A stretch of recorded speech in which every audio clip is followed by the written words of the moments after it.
There are mornings when you wake up, and it feels like the world has forgotten its rhythm. The air is heavy with a silence that shouldn't be there.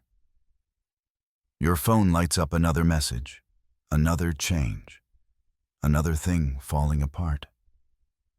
And you wonder, quietly, what did I do wrong? You replay the choices, the plans, the promises that once made sense, and none of them seem to hold anymore. But what if nothing is wrong? What if what you're calling destruction is just reorganization? What if this is not the end of your story, but the pause between breaths? When the universe reshapes itself through you in nature, chaos is not a mistake. It's the invisible intelligence that rearranges life into higher order. Every forest fire that turns trees to ash also releases seeds sealed by heat. Every wave that crashes against the cliff is sculpting something new, etching the memory of motion into the stone. And far beyond our sky, every star must first collapse into itself before it becomes something greater, a supernova, scattering the elements that form new worlds: carbon, oxygen, gold, you, me. Everything that breathes was once debris of a cosmic explosion. Scientists call this pattern the chaos theory, the study of how turbulence and randomness can generate beauty. It says that even in the wildest storm, there is hidden symmetry, a self-organizing intelligence that lives inside disorder. A butterfly flaps its wings in Brazil, and a typhoon forms in Texas. The smallest vibration in one corner of existence ripples across the fabric of reality until the entire pattern shifts. That's how everything evolves, through micro-adjustments that look like mistakes. And maybe that's what's happening in your life right now. Maybe the butterfly is you. Maybe the storm is just your old frequency leaving your field, making space for a higher coherence to emerge. We've been taught to fear collapse, to call it failure when the plan doesn't hold. But the truth is, collapse is not punishment, it's physics. Before order, there must be motion. Before clarity, there must be noise.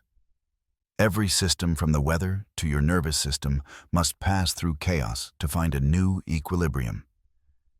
Your brain does this every night when you sleep, neurons firing randomly before reorganizing into memory. Your heart does this when it beats irregularly under stress, then slowly finds coherence again as you breathe. Even your DNA dances through cycles of mutation and correction, constantly rewriting itself to keep you alive. So when your life begins to shake, when plans dissolve and certainties fade, it isn't proof that you're losing control. It's proof that something larger is taking shape. Something your mind cannot yet predict, but your soul can already feel. Stand in that storm for a moment. Listen. Beneath the noise, there is a rhythm, faint but steady. That's the sound of order being born. The sound of your next self assembling through the particles of the old one. The chaos theory isn't a theory about destruction. It's a map of becoming. It tells us that even randomness has a memory, that out of turbulence, new harmony emerges. Fractals prove it. Zoom in on any pattern in nature: a fern leaf, a lightning bolt, a coastline, and you'll find the same design repeating itself endlessly. Order hiding inside disorder. Your life works the same way. Every breakup, every job that didn't last, every sudden detour, each one is a microfracture forming part of a larger symmetry. You may not see it yet, but the pattern is there. It's you, evolving. So when everything feels wrong, pause. Place a hand over your heart. Breathe in slowly, like you're pulling light through your chest. Breathe out softly, like you're releasing the story of control. And whisper, not as a mantra, but as a remembrance. Maybe this isn't the end. Maybe this is how the universe teaches me to expand. Because sometimes, things don't fall apart to break you. They fall apart to break you open. Like a seed must break apart before the sprout can reach the light. And when they do, that's when the pattern finally begins to reveal itself. Sometimes, we think of chaos as the moment everything starts to go wrong. But what if chaos is the moment everything starts to rearrange? It's easy to forget that the line between destruction and creation is almost invisible. That what feels like a collapse from the inside may look like evolution from above. History is full of stories that prove this pattern. Stories where chaos didn't end a life. It redirected it. Take Thomas Edison, for example. He wasn't born into success. He was fired from his first 2 jobs. His teachers told him he was too slow to learn. And yet, he went on to become one of the most prolific inventors in history. But that brilliance didn't come from genius alone. It came from failure. 10,000 attempts, 10,000 versions of this doesn't work. Each mistake was a note in the music of discovery. When a reporter asked him how it felt to fail so many times, Edison smiled and said, "I have not failed 10,000 times. I've simply found 10,000 ways that do not work." He wasn't just being clever. He was describing the way reality itself evolves through feedback, through trial, through error. Chaos was not his enemy. It was his collaborator. Each spark, each explosion in his lab was a whisper from the universe saying, "Not yet, but you're getting closer." Chaos is information. It's the friction that teaches us what doesn't fit, so we can eventually find what does. That's how light was born, not through perfection, but through 1,000 versions of imperfection aligning just right. Now imagine a different kind of chaos, not the kind that burns wires and glass, but the kind that breaks the human heart. Viktor Frankl, an Austrian psychiatrist, was imprisoned in Nazi concentration camps during World War II. He lost his parents, his wife, his home, everything that once gave his life shape. He lived in daily proximity to death, stripped of control, of freedom, of identity. And yet, out of that unimaginable despair, he found something no one could take from him, meaning. Frankl wrote, "When we are no longer able to change a situation, we are challenged to change ourselves." In a world reduced to chaos, he discovered the only space where order could still exist within. He realized that suffering was not random. It was directional. It pointed to the one freedom every human still has the freedom to choose how to respond. And that choice, repeated daily amid horror, became the foundation of his purpose. From that revelation came his book, Man's Search for Meaning, a testament that, even in the darkest storm, the human spirit has the power to create light. Edison and Frankl lived in different worlds, one surrounded by glass and copper, the other by fences and fire, but both found the same truth. Chaos is not destruction, it's reorganization. One found the pattern in matter, the other found it in the soul. Edison's explosions taught him how energy behaves. Frankl's suffering taught him how consciousness behaves. Both discovered that when chaos reaches its peak, a new level of order begins to emerge. This is not just philosophy, it's a law of nature. Even the brain follows this law. When neurons fire in disarray after trauma, the mind feels fragmented, but given time and space, new connections start to form. This is neuroplasticity, the biological proof that even the mind is capable of rebirth through disorder. And maybe that's what's happening to you. Maybe life has scattered your pieces not to destroy you, but to help you assemble a new pattern that fits who you're becoming. Maybe what looks like the end of a chapter is the very process through which your next self is written. There's a secret that every artist, every scientist, and every soul eventually learns before clarity comes confusion, before coherence comes noise, before the masterpiece. There's always a mess. Edison's darkness gave us literal light. Frankel's despair gave us the blueprint for meaning. Both men found peace not by avoiding chaos, but by moving through it with awareness. So, if your life feels like a laboratory of failed experiments or a field of ashes where your old dreams once stood, remember this: the pattern is still forming. You may not see it yet, but the universe does. It's collecting data from every moment you call wrong and building something only chaos can teach you to hold. Perhaps the universe isn't breaking you down. Perhaps it's training you to hold more light. Because only when you've stood inside the storm can you understand how the calm feels like grace. If Edison taught us that chaos in matter births invention, and Frankel taught us that chaos in the soul births meaning, then modern science reveals how both truths are connected through the hidden architecture of reality itself. At the smallest scale, beneath everything solid and predictable, reality trembles with uncertainty. Electrons appear and vanish like whispers. Particles blink in and out of existence, sometimes behaving like matter, sometimes like waves, as if reality itself cannot decide what it wants to be. This is the world of quantum mechanics, where the laws of logic melt into a strange kind of poetry. Here, nothing is fixed until it is observed.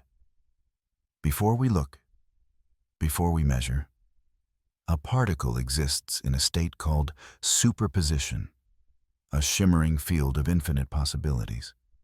It's not here or there, not one thing or another. It's all of them at once. But the instant someone observes it, the possibilities collapse into one reality. This is known as the collapse of the wave function, the moment the unseen becomes seen. The potential becomes fact. It sounds mystical, but it's not. It's physics. It's the same process that governs how your reality unfolds. Just as the observer determines the particle's position, you, the conscious observer, determine the shape of your life by the frequency you hold. You are not just moving through the field, you are interacting with it. Every thought, every emotion, every breath sends ripples into the quantum fabric that surrounds you. And that field is always listening. It doesn't respond to what you wish for, it responds to what you are. When you're anxious, your brain emits high-frequency waves of incoherence. Your heart rhythm stutters. Your nervous system tightens, and your body starts broadcasting chaos. And because the field mirrors your signal, the outer world rearranges to match the inner turbulence. But when you slow down, when you breathe into stillness, and feel gratitude before the reason appears, your entire system shifts. The heart and brain fall into coherence, their rhythms aligning like instruments tuning to the same key. The electromagnetic field around you becomes organized, stronger, clearer, more stable. And in that state, reality responds differently. It begins to synchronize with your signal. The field doesn't have a choice. Coherence commands collapse. This is not metaphor, it's measurable. At the HeartMath Institute, scientists discovered that when a person enters a state of genuine gratitude, the heart's electromagnetic field expands up to 3 feet beyond the body. In that space, brain waves synchronize, hormones regulate, and new neural pathways begin to form. It's as if the body is rehearsing the future before it arrives. And this mirrors the quantum truth perfectly before something becomes real. It must first exist as vibration. Energy becomes matter through observation and coherence. Or as Einstein once said, reality is merely an illusion, albeit a very persistent one. You are that persistence. You are the observer collapsing wave after wave into existence. Each emotion, each thought, each heartbeat, a micro-collapse, choosing one version of reality over another. So the question is never, can I manifest? The question is, what am I collapsing right now if your dominant state is fear? You collapse fearful realities. If your dominant state is gratitude, you collapse opportunities that match that gratitude. The field cannot lie. It only reflects coherence. Even your biology understands this law. When you repeat a thought long enough, neurons begin to fire together. And as neuroscientist Donald Hebb said, neurons that fire together wire together. The brain physically reshapes itself to prefer the frequencies you practice most. This is neuroplasticity, the biological version of the quantum collapse. What you embody becomes what you perceive. Chaos, then, is not the enemy. It's the raw vibration before coherence takes hold. The universe's way of asking, what frequency will you choose when you feel lost? It isn't because life is against you. It's because the wave hasn't collapsed yet. The pattern is still forming. You are standing inside the infinite field of potential. And every emotion, every breath, is an act of creation. You are not waiting for reality to change. Reality is waiting for you to align. So the next time everything feels uncertain, don't fight the chaos. Step into it consciously, breathe, feel, choose your frequency, and let the field do the rest. Because beneath all the noise, beneath the randomness and the storms, the universe isn't asking you to control it. It's inviting you to participate, to become the observer who chooses order from within. And that, right there, is the science of creation disguised as chaos. If chaos is the language of the universe, then learning to live is learning to speak its rhythm. You cannot silence the storm, but you can learn to move with it. You can learn to breathe through it, to listen to its hidden music. Because chaos isn't only out there. It's inside you, in the pulse of your heart, the electricity of your nerves, the unpredictable rise and fall of every thought that passes through your mind. The same forces that swirl galaxies and split stars are running through your veins right now.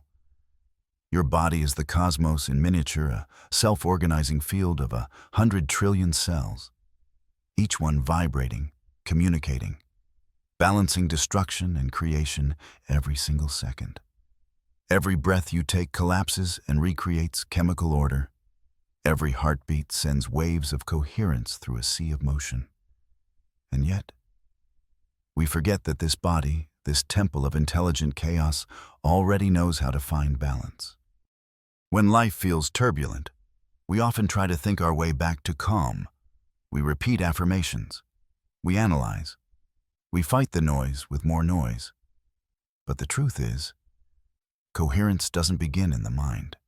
It begins in the body. The body is the instrument through which you tune the field. And the first note always is breath. Try this now, wherever you are. Inhale slowly, not through effort, but through softness, as if you're drawing light into your chest. Pause. Let it settle. Then exhale a little longer than you inhaled. You'll feel it, that subtle shift. The mind starts to quiet. The heart begins to slow. The chaos within you starts to arrange itself. This is what science calls heart-brain coherence. When you breathe slowly and rhythmically, signals from your heart travel upward through the vagus nerve, telling the brain it's safe now. In response, your brain stops flooding the body with stress hormones. Cortisol drops, the fog clears, and your electromagnetic field stabilizes. You literally begin to broadcast a different frequency into the quantum field. From that state, clarity doesn't have to be chased. It arrives. Ideas, timing, people, Solutions, they start to appear without strain, as if the world was waiting for you to calm down first. This is how you dance with chaos. You don't control the music. You learn to move with it. To find micro stability inside macro uncertainty. Start small. Drink a glass of water as if it were sacred. Take one step each morning as if the earth were alive beneath your feet. Send gratitude to your coffee, your breath, your heartbeat. These acts might seem meaningless, but they are rituals of resonance. Each one tells your body, we are safe to expand. And when the body feels safe, the field around you opens. The next layer of this practice is emotional alchemy, because every emotion carries a frequency.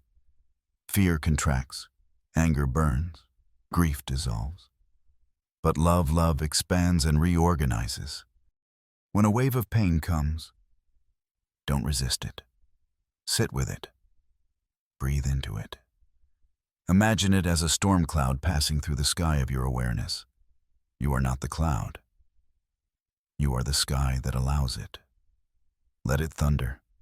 Let it pour, and soon enough, you'll notice the light breaking through again. This is not passive surrender. It's active participation. It's choosing to stay present while everything else moves. Because the truth is, chaos doesn't ask for control, it asks for coherence. And coherence is not a posture you hold, it's a pulse you feel. Even micro habits can anchor coherence. When you write a single sentence of gratitude, you're reinforcing a neural bridge between calm and clarity. When you stretch your body for 2 minutes between tasks, you're telling your nervous system, I'm still here. When you smile, not because everything is perfect, but because you recognize the miracle of existing. In this moment, you shift entire frequencies around you. Every small act of presence is a signal to the field. Every breath is a vote for harmony over entropy. And bit by bit, the chaos inside you begins to synchronize with the rhythm of life itself. You become like a surfer on a vast ocean. You don't fight the wave. You feel it. You time your breath to it. You learn when to move and when to let go. And suddenly, what once felt violent becomes graceful. That's the art of dancing with chaos, to realize that balance was never the absence of motion. It was the ability to stay centered within motion. So when life starts spinning, don't run from it. Close your eyes, breathe deep, and let your body remember what your mind has forgotten, that chaos is not here to drown you. It's here to teach you how to float. And then, one day, the storm stops. Not because you conquered it, but because it has completed its purpose. The air feels different, charged, but quiet, like the world itself is holding its breath. You look around and see fragments of what once was, plans that didn't work, relationships that fell apart, versions of yourself that no longer fit. But instead of pain, there's a strange stillness, a reverent kind of silence that feels like truth. This is the afterglow of chaos, the place where destruction becomes design, where what broke apart finally makes sense. You start to notice a pattern in the ruins.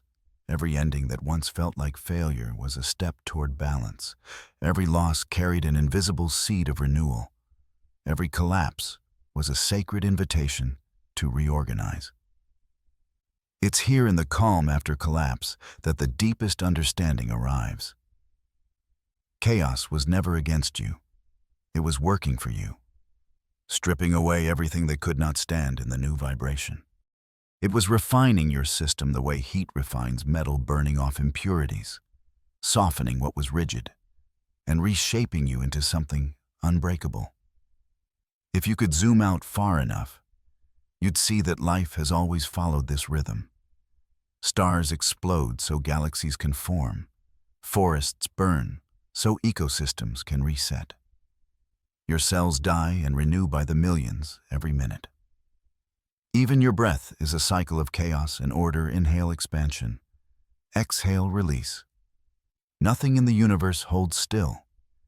Everything dances between disorder and reorganization. Scientists call this process emergence, the moment when a system passes through instability and finds a higher order on the other side. It's how snowflakes form, how neurons link to create thought, how consciousness evolves. It's how you evolve, too. Each time you survive the storm, you reorganize at a new level of coherence. Your mind becomes clearer, your heart stronger, your field more radiant. Spiritually, we call this awakening.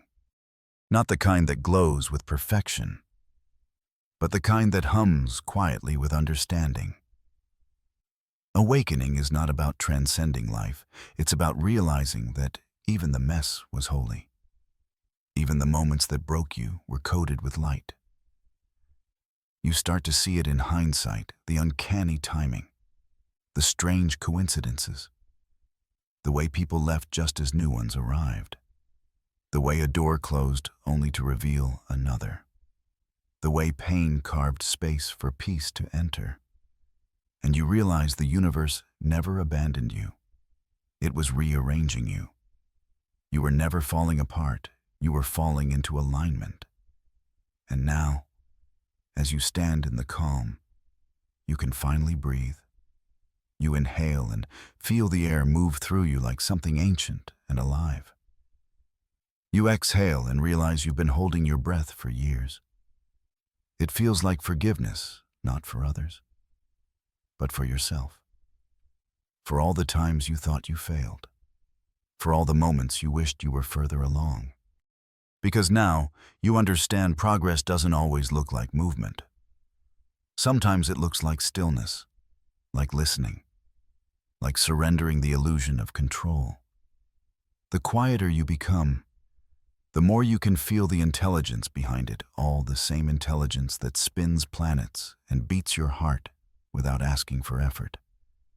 It was there all along, guiding you through every breakdown, every delay, every detour. And you see the universe never tests you to measure your worth. It prepares you to match its frequency. The storm wasn't sent to break your spirit. It was sent to expand it. It needed you to become wide enough, deep enough, to hold the magnitude of the order waiting to unfold. Everything that once felt like loss was actually calibration.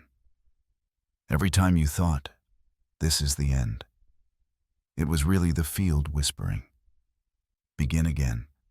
And so, as you stand beneath the quiet sky, you start to trust something bigger, not in theory, but in the rhythm of your own breath. You begin to see that trust is not belief, it's resonance. It's what happens when the mind stops demanding proof and starts feeling the pulse of the divine inside chaos. So say this softly to yourself, not as a command, but as a remembering. I trust the chaos, because I am becoming through it. Let those words land in your chest like a heartbeat. Feel their echo ripple outward, a signal of coherence moving into the field. Because the universe doesn't need you to be perfect. It only needs you to be present. Even here, even now, even in the ashes of what was. This is the order beyond the storm, not the return to what you were, but the quiet unveiling of who you've become. And when others look at you and ask, how did you survive, that you'll smile. And perhaps you won't even know how to explain. Because the truth isn't in the words, it's in the frequency you now carry. The storm didn't destroy you, it revealed you. And now, you are the calm. You are the coherence. You are the quiet pulse through which the universe remembers that even chaos can sing.